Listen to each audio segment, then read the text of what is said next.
My name is Liz Partsch, And I'm Paul Rowley. and welcome to Farm and Dairy's Weekly Rundown. We will be giving you a rundown of all of the news that happened this week. Yes, it is. Yes. We got some news heading your way. Sure do. But first off, I'd like to say Happy Halloween. Happy week, Halloween, everyone. Yes. No matter what you're doing, whether you're going to be giving candy out, Yes. or dressing up, Yeah. or perhaps watching a scary movie. Yeah. Solidarity also Super with fun. those of you who, like me, feel, I would say, threatened into dispensing Halloween candy, because I live in a neighborhood where I this is my first Halloween in this neighborhood, and I think that if I were to not disseminate candy, then my house would be burned down. Like Yeah. my neighborhood seems to be like going all in for Halloween, Oh, really? so we must as well. Like there's no choice Yeah. here.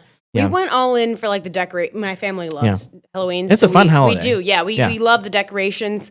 However, I'm the only one home, which is Oh. exciting for me Yeah. because, I got the house to myself. Yeah. But Halloween candy is so expensive this I year. know. So I don't know if I'll be giving out Halloween candy. I yeah. may be eating the Halloween Yeah, candy that's that always- I, yeah. Very good. Yeah. But yeah, well, Oh. without further delay, let's get into some news this week. Indeed. Yes. Yeah, would you like to kick us off? I could. Well, okay. Here's what I wrote about this week, which appears on the front page of our paper. So in Penn Township, Pennsylvania, we have a century-old dairy barn. Also, very much a family's livelihood as well, attached to this barn. It went up in flames on the morning of October 22nd. Yes. The bigger story, I think, and what you might also, after what I say and then reading the story yourself, the bigger story is what happened after that. So on the morning of the fire, again, this happened on October 22nd, fire crews from across Butler County in Pennsylvania rushed to Don and Dave Mock's dairy farm on Powell Road. Their barn, which, as I said, is more than a century old, was fully engulfed pretty much by the time that they got there. And that was after I talked to a fire chief, driven by high winds that were measured at about 30 to 40 miles per hour that morning, which fanned the flames even higher and made it nearly impossible to contain and put out. The blaze actually grew to more than 4 alarms before it was finally reeled in and put out.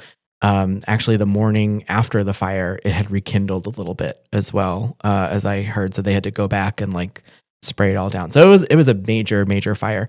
Anyway, somehow through all of the chaos, as you can imagine, because there were 65 cows in this barn, not a single life was lost. Oh, that's great. Yes. That's awesome. So firefighters, neighbors, and local farmers just worked side by side to save the Mock's 65 cows, many of which had kind of just, again, this is a high stress. I can only imagine being a cow in this situation, but they obviously fled. And so they were all That's wrangled good. They in. weren't like, it's summer, it's Right, so no, hot. yeah, they were were like, out. oh, danger. Yeah. Okay. So they were gone. But they were all, of course, recovered, and all of them are okay. So one of the neighbors that helped with that effort, his name is James Thiel. He said it best. He said, when someone hears barn fire, all of us farmers pretty much go running towards them. James is a neighbor and was very helpful and offered all of the help that he could during this fire. So that's exactly what happened. All these farmers showed up with trailers, trucks, just a willingness to do whatever the Mock family needed and however they could help in this otherwise wild situation. James actually and his family took about a dozen calves because the if I remember right, the well and the water softener that delivers water not only to the animals but also to the Mock's house was in the barn. And so all of that went up. And so now there's no running water accessible yet at the house. So even if the animals had some place to go, they wouldn't have any water on the property for them. So that's not tenable. So anyway, this is the situation for the Mocks. Obviously, this has been pretty devastating. The barn was more than just a building. It was part of their history. Dave's great grandfather actually helped build it all the way back in 1906. And the family has farmed on that land since the 1940s. So they have a very, very long history there. Yeah. In a Facebook post, Don wrote that this was our livelihood, my kids' home, and a lot of blood, sweat, and tears. It's really heartbreaking to lose it. But even in loss, the community's response to this event has been really, really positive. A GoFundMe campaign to help the family rebuild has already raised about $50,000. Wow. And just it's barely been a week, with a goal of $100,000. So already halfway there. A local business fed firefighters actually while they were on the scene. I think it was called the Beacon Hotel and Restaurant. Sent over about 80 pounds of chicken wings along with pizza and water, and they just try to keep everybody refueled. And the Butler County Farm Bureau is also stepping in to collect donations and coordinate volunteers and however else the family can be helped. So that's just what it comes down to. It's people helping people, which is, I think, the main takeaway from all of the rest of it that happened. It's just a really cool thing that people are all lending support. And if you are interested in reading more or helping the Mock family rebuild, you can find about their GoFundMe and other details in the story. Yeah. That's that. Man, well, it's cool that, it's a sad story, but yeah, it's like you said, it's cool that, the community really comes together in those moments, right? Yeah. Awesome. Well, this week I wrote about a first of its kind partnership between the state of West Virginia and energy company Diversified Energy. Cool. To launch a new well plugging program in the state. Oh, wow. So the Mountain State Plugging Fund, that's what it's called, will be made up of $70 million in funding from Diversified Energy. Next, from the energy company. And then Next LV Energy, which is a subsidiary of Diversified Energy, will conduct well plugging operations. So already Next Energy LVL Energy has plugged 1,335 wells in the Appalachian Basin. Wow. So they're a huge well plugging company already. So the Mountain State, plugging fund was really created so taxpayers do not have to pay the cost of plugging abandoned wells, is what the company had told me. Cool. So currently, well plugging efforts in the state are funded by federal grants and through the West Virginia Department of Environmental Protection's Abandoned Well Plugging Program, which is mainly funded by oil and gas industry fees. So in the state, well owners are required to plug abandoned oil and gas wells, and for reference, that refers to wells that are non-producing oil and gas wells. That's different from orphan wells. Mm-hmm.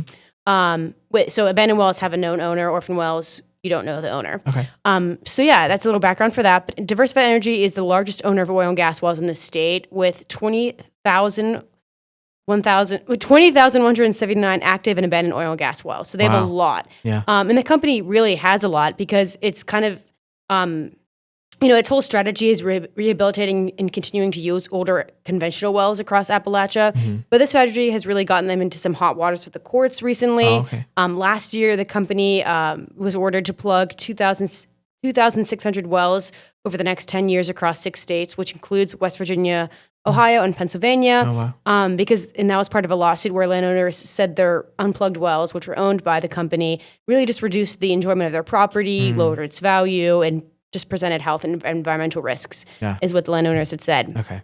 But according to a spokesperson for Diversified Energy who I talked to, the fund will bring new well plugging jobs to the region, which has stirred some excitement from the governor of West Virginia.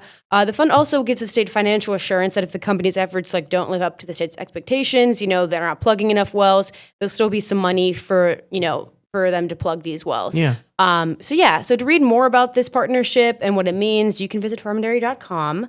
And learn all about it. Nice. So, all right. Yeah. Heck yeah. Cool. Okay. Well, I guess everything in pod world for Paul is on fire today, because my next story is also about another fire. Oh, wow. Yes. So obviously, I don't have to tell any of our many listeners that this fall has been anything but typical for farmers across Ohio.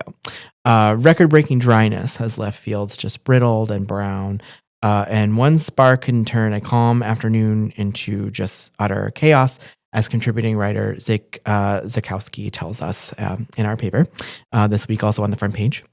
In White House, Ohio, where his story is, the Heilman family has been pretty familiar with that situation. They actually had 2 fires just in 6 days, which is nuts. Wow. Both in the middle of harvest.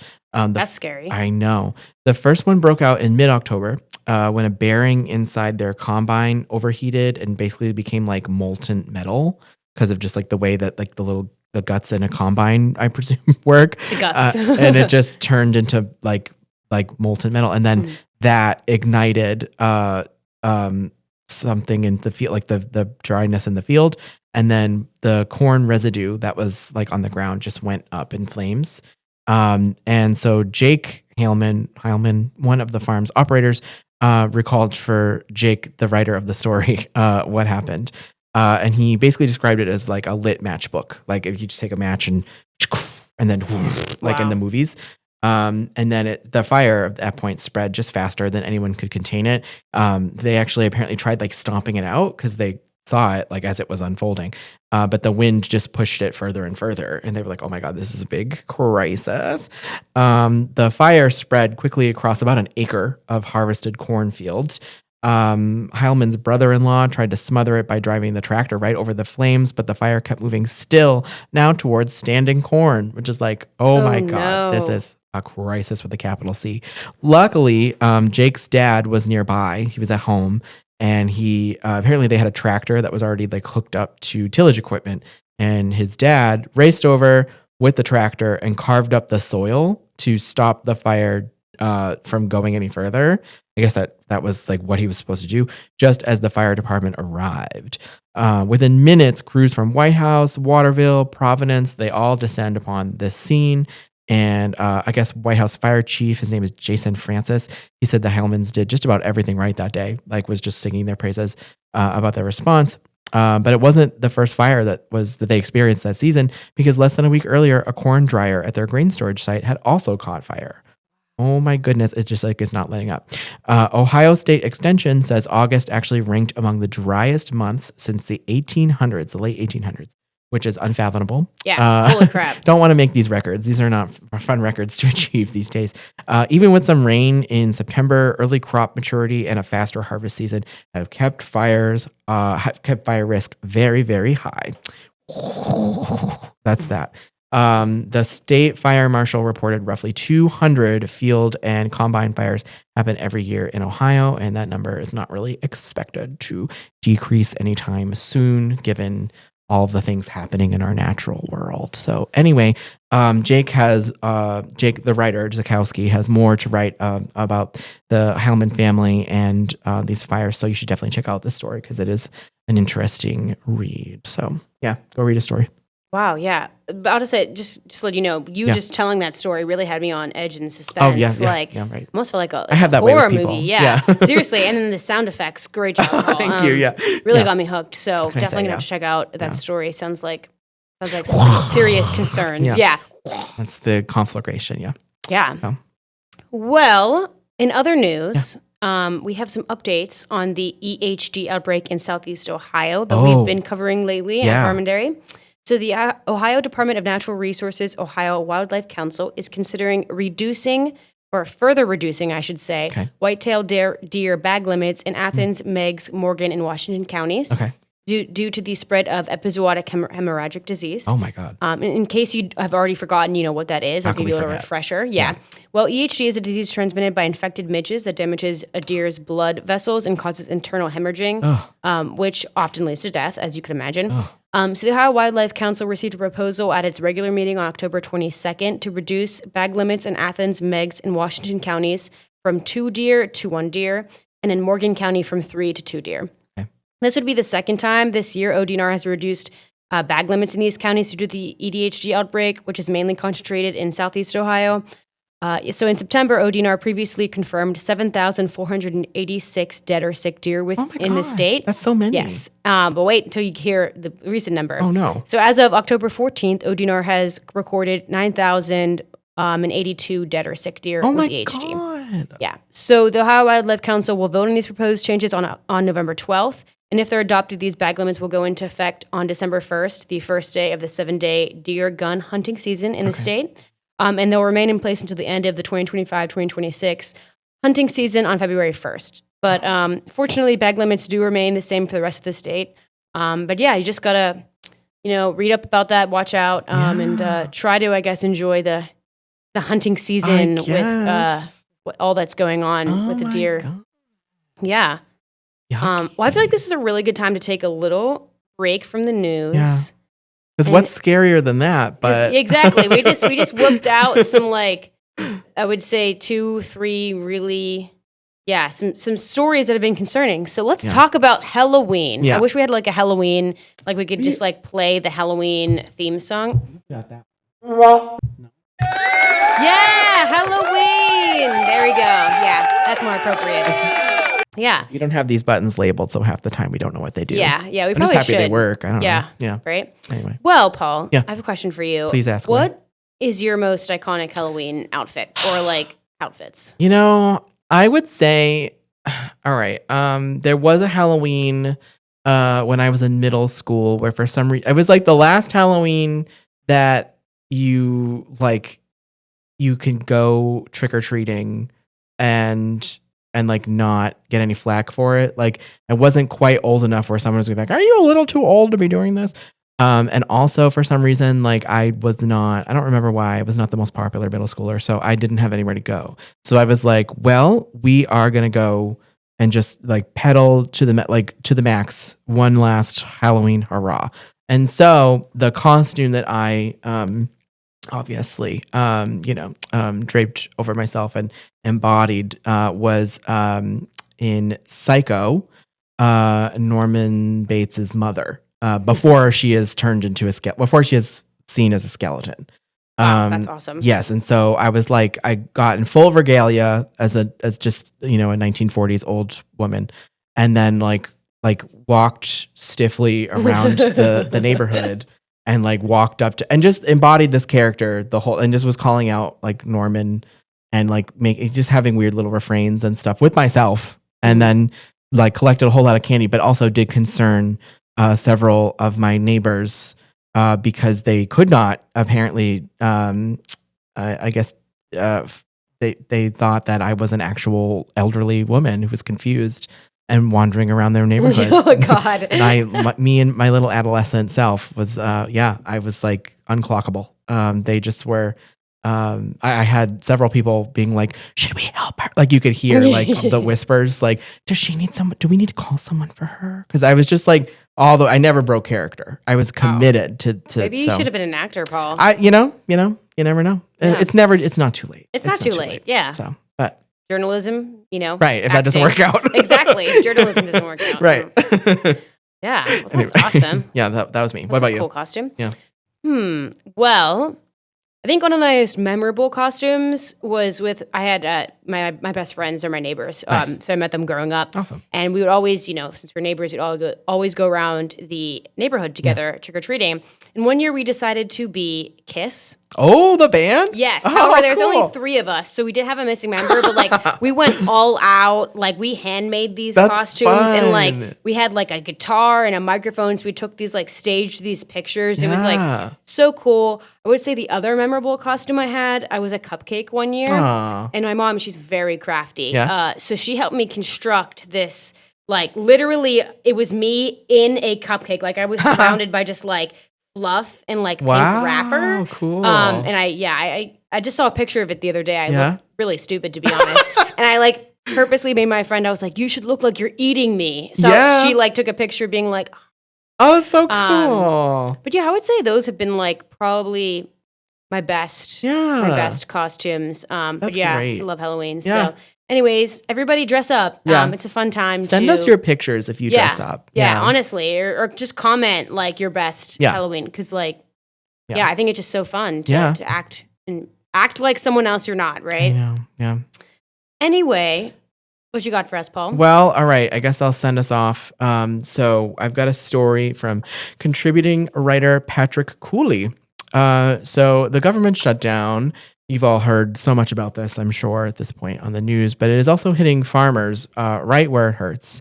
So their wallets, data that they rely on and very much use, and it's all happening during the harvest season. So Mr. Patrick Cooley brings us this story when the federal government shut down on October 1st. Now that's the shutdown sound. Yes. There's your shutdown sound. Offices like the U.S. Department of Agriculture's Farm Service Agency, the FSA, locked their doors. That's the lock the door sound effect. Love it. For most people, that just sounds kind of like bureaucratic gridlock, and it's like an annoyance. But for farmers, it means a lot of things, and none of them are good. It means missing payments. It means stalled loans. It means a lot of uncertainty. It's not a good thing. You don't want the FSA offices just to be closed for business. Robert Moore, an agricultural attorney with the Ohio State University's Extension program, put it very simply. He said, any payment that's coming from the Farm Services Agency, whether that's a commodity support payment or a disaster aid payment, bills are all being held up right now. So that's kind of the situation there. Those payments are not just pocket change either. They're often what keep a farm running between harvests. They're really, really crucial. So there was a small update on October 22nd. Agricultural Secretary Brooke Rollins announced on the social media platform X that the FSA is resuming some loan processing at the moment, which is a relief, but it is not a full fix given the partial shutdown of the government. A big chunk of aid for soybean farmers, especially those hurt by the ongoing trade war, is still frozen until Washington irks out a deal. For people like Randy Smith, who is a corn and soybean farmer in Butler County, Pennsylvania, where coincidentally, I reported on that fire. The timing could not be worse. He got a loan through the FSA that connects directly to the buyer of his grain, I believe. But until those government payments are able to go through and get back up to speed, the buyer is holding back. And so the deal is not able to be completed. I guess Randy was also supposed to split the cost of a new grain dryer with another USDA agency. And that project is sitting unfinished, and the agency's share of the bill is stuck in limbo, again, pertaining to the shutdown. So this is bad for him. And here's the thing. So for big operations, delay like this are often kind of a headache. But for smaller farmers, they can be really devastating. Cooley actually names a few other examples of how the shutdown has affected smaller farmers that are really worth reading closely about, just because and seeing kind of the pain that they're going through right now. Obviously, it's not just money either. The USDA also provides critical agricultural data that is also just, we don't have it right now. Reports that help set fair prices for crops like corn and soybeans. Without that data, buyers are often going to play it safe and then offer farmers less for their harvests in order to avoid risks, which is not ideal either. So for now, across Ohio, Pennsylvania, and far beyond, from sea to shining sea, farmers are waiting for things like payments for data for the government to reopen. And every day that passes means another day of uncertainty for people who feed all of us. So that's not great. So anyway, the shutdown is lame, and we hope that the shutdown ends soon and is resolved. So, but yeah, definitely check out that story from Patrick. Yeah. And I believe awesome. Actually, I have one more story for us, Paul. Yes. I can't forget about the pollinators. Oh yes. Yes. So the gardening season may be over. Yes. Everybody's packing up, cleaning their gardening beds. Indeed. But don't pack up the rake just yet, because now is the perfect time to plant milkweed, which a plant which the U.S. Forest Service calls nature's mega food market for insects, which I find that description just fascinating. That's very charming, actually. Right? Yeah. So you may be wondering, why should I plant milkweed now? What's the point of it now? Yeah. Well, we're going to get to that. But for starters, why you should plant milkweed in the first place. Numerous insects and pollinators feed off of milkweed, including birds, bees, wasps, beetles, and butterflies. Pollinators are vital to the preservation of our food system, as we already know, as roughly 30% of the world's food crops depend on animal pollination to reproduce. And that equates to 1 in every 3 bites of food a person eats. That's crazy. Yeah, really crazy numbers there. And that's according to the U.S. Department of Agriculture. Yeah. But this year, pollinators have been making many headlines this year, as you may have noticed, because each year more and more are dying. This year, commercial beekeepers reported historic honeybee losses, losing over 60% of their bee colonies since last summer. Yeah. And butterflies are also on the decline. Monarch butterfly populations have decreased by over 90% in recent years, according to the National Wildlife Federation. We love butterflies. Right? They're so pretty and, just magical, right? Yeah. So this is due to a number of factors, including habitat loss, invasive species, and pesticides. Some other factors in there, too, but those are the ones more prevalent for this story. Yeah. Planting milkweed would really help pollinators overcome some of those challenges, specifically habitat loss and invasive species. In particular, milkweed will support monarch butterflies populations, as milkweed is the only plant monarch caterpillars eat. Oh, so really? Wow. Without milkweed, monarch butterflies will go extinct, basically. Okay. Yeah. So before planting milkweed, it's really important to select native or milkweed seeds native to your region. You've got to plant native ones, obviously. Yeah. So in Ohio and Pennsylvania, some of these native plants include common milkweed, butterfly milkweed, swamp milkweed, purple milkweed, and 4-leaf milkweed. Milkweed can be bought at online plant shops as well as some local plant stores that sell native varieties. You'll have to check your local area for more specifics. But you can also scout your local park or outdoor spaces for milkweed pods, which will be found next to or on milkweed plants as they're, obviously starting to die now. Yeah. These pods will contain the seeds. Okay. So that's also kind of a fun way to do it. It's free as well. That's how I acquired my milkweed pods that we plan on planting at my house. So yeah, as I said earlier, now is the perfect time to plant milkweed as their seeds need to go through a process called cold stratification to germinate. Oh. So this entails, the seeds freezing over winter and thawing in the spring, which softens the seed coat, allowing the plant embryo to grow in the spring. Oh. So seeds can be planted now until the soil freezes. Okay. So to get a step-by-step guide to plant milkweed and support your local pollinators, which we should all be doing right now, pretty crucial time to be doing something like this. Yeah. You can visit the front of auction this week or go online at farmanddairy.com. Okay. I'm going to do this because I'm looking for, my green thumb obviously is shriveling right now because all of my plants outside have died pretty much. And also there's just all kinds of fun little creatures in my neighborhood, not even the trick-or-treating variety, but just like the stray cats. And then also, I really want to help the pollinators. Yeah, well, imagine like you walk outside in the spring and got all these butterflies. That'd be magical. Not in spring, but in summer probably, but when they bloom. Yeah. But yeah, no, I think it's also just like it's so easy. Yeah. It would take you 5 minutes to find the seeds that you need and to like buy them. Unless you go to the store, it might take you a little longer than that. Yeah. But anyways, maximum very short amount of time. So it doesn't take a lot of work to go and rake your soil and find a nice spot. Obviously, as you'll read in the story, you're gonna have to find a spot with full sun, or just you're gonna have to find the perfect spot. I got one. I know. Yeah, you need a full sun spot. You got to make sure that existing vegetation isn't there. Okay. But it's just such an easy way to kind of support your pollinators and think ahead. This really is the time to do it now. So get out there, get your rake before you pack it up, and support the pollinators that support us every day. Yeah. Amen to that. Yeah. Cool. Awesome. Well, I guess it's time to close up shop. Okay. But that is our top stories for the week, everyone. Yeah. Ta-da. Jazz hands. To read more of the paper. Firstly, you'll want to find your local newsstand. But if you don't have one near you, then I guess you could go to our website at farmanddairy.com to do your reading there. So we'll see you there. Yeah. And thanks for tuning in, guys. Thanks indeed. Happy Halloween. Yeah. First and foremost. Yeah. We needed a good laugh button. Yeah. Anyways, happy Halloween. Eat some good candy. Dress up, hopefully. Yeah. And we will see you next week. Yeah. See you next time.